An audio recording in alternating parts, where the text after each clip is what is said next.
All right, so I've been told over the years that the reason why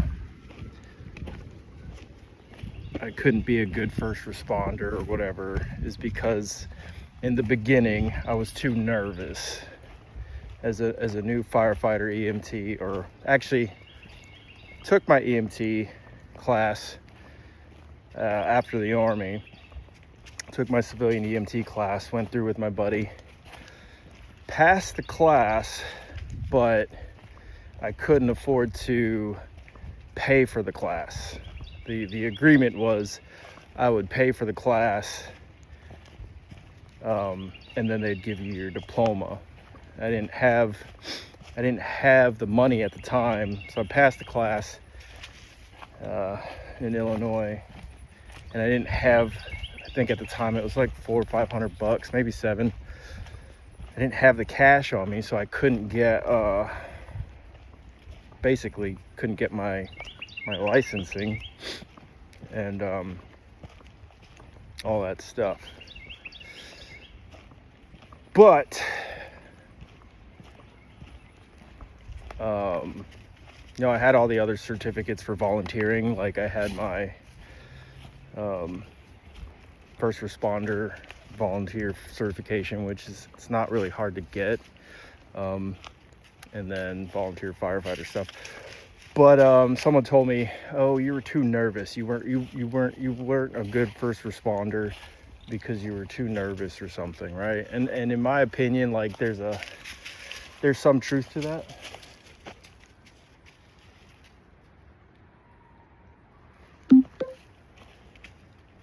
There's some truth to that,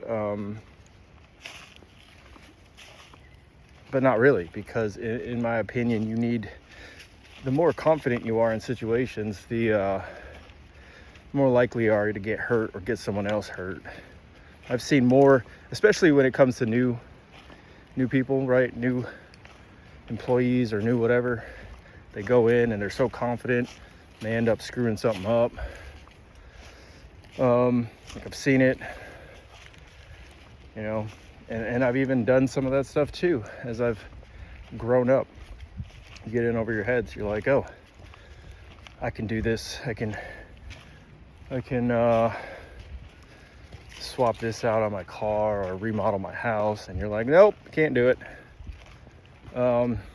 Anyways, that was a topic I was thinking about in one of my groups. And,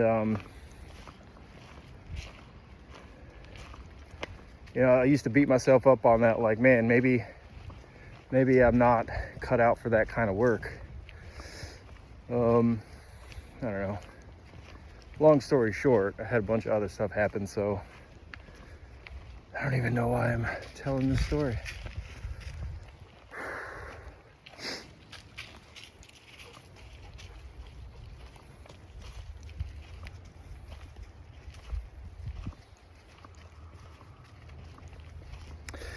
I guess it's for anyone that might listen. If you find yourself nervous or second guessing yourself, in certain situations, it's perfectly normal. Someone's life is on the line or this and that. And it does, it's actually a safety feature, right? Like, you don't want to go in and kill somebody or yourself, like I said. It's like a natural safety feature, being nervous about in certain situations. And there are times when your nerves can also get you killed or get someone else killed, right? So it's finding that balance point, and that will only come with experience.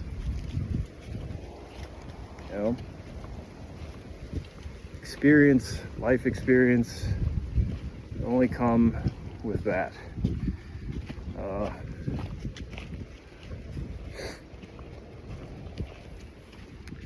Yeah, it's all about finding that middle balance point, I think, right? SIG Inc. Group, Riddler, don't know him. They forward me stuff every now and then. That's all I know. And it's like 90 degrees today, and the leaves aren't all up on the trees yet. Dog is cooling off in the river, but it's hot. Everybody who says like people want to get back in the military or join the military, and then you're like, well, shit, I don't even. Yeah, no, this is hot. Walking, right? You know what I mean? A lot of walking, a lot of hot. I don't know. It's the same. It's the same. You go for hikes. It's hot outside. Wearing gear. You know. Differences is. I don't know.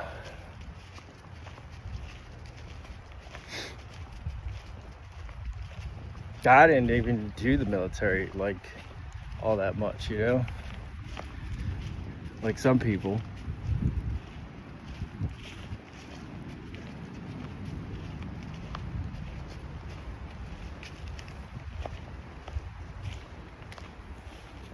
It's a tricky one. It's a tricky one because people are judgy, right? They're like,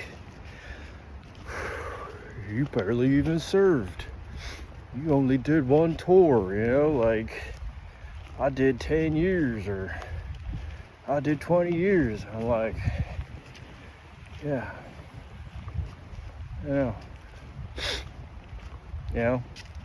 So I guess the point is there's a lot of people that, yeah, there's like a lot of different parts of the military that I will never know, never understand.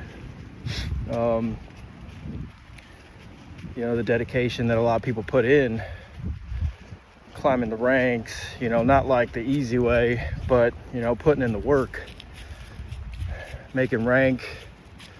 You know, I got out. So a lot of the guys I served with, you know, like a lot of them end up getting out after, you know, a couple tours or whatever. You know, and then you start seeing around the 10-year mark, a lot of my buddies that I started with start getting out. And then there's a few that stayed in for like 20 plus years, right? And now they're all getting out. So I'm really curious to know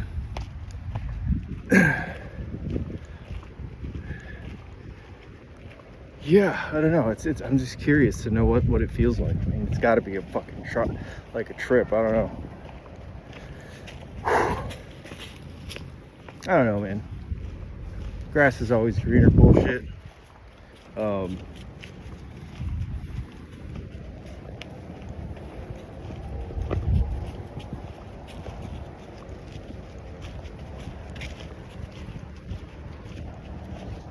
So my ideas on service and what does it mean to serve. You know, people think you get out. Well, I used to think, you know, you're out of the military, you're out, right? It's not till later I realized that I don't think any of us ever stopped serving. You know, it's just different. It's civilian side versus uniform side, and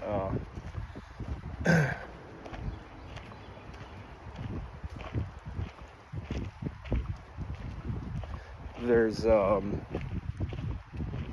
a constant battle. Everyone's trying to like prove their worth, or they did more, you did less, or vice versa.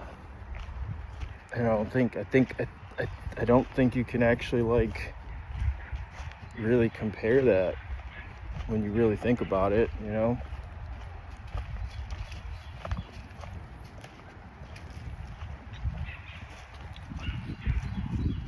I don't know. Because I'm seeing dudes that I started with, like I said, in the military, and they're busted up. They're getting replacements, right? Knees, shoulders.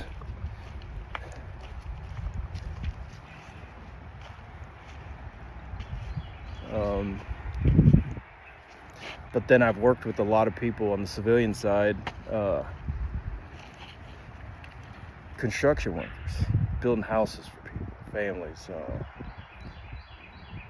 And they're getting the same surgeries, you know?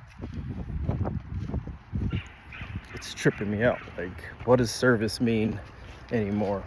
Do you have to serve your country in uniform and go overseas and fight in wars, or, you know, blah, blah, blah, blah, blah. But I see the compartmentalized departments and all that stuff where it's like, okay, there's all these different ways you can serve your country or your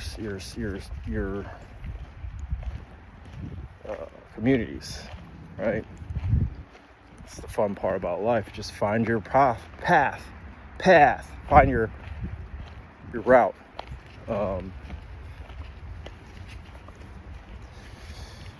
Find your route, and yeah, I think that's what it's about. Doing something positive with your life, for yourself and others. Finding meaning in your life.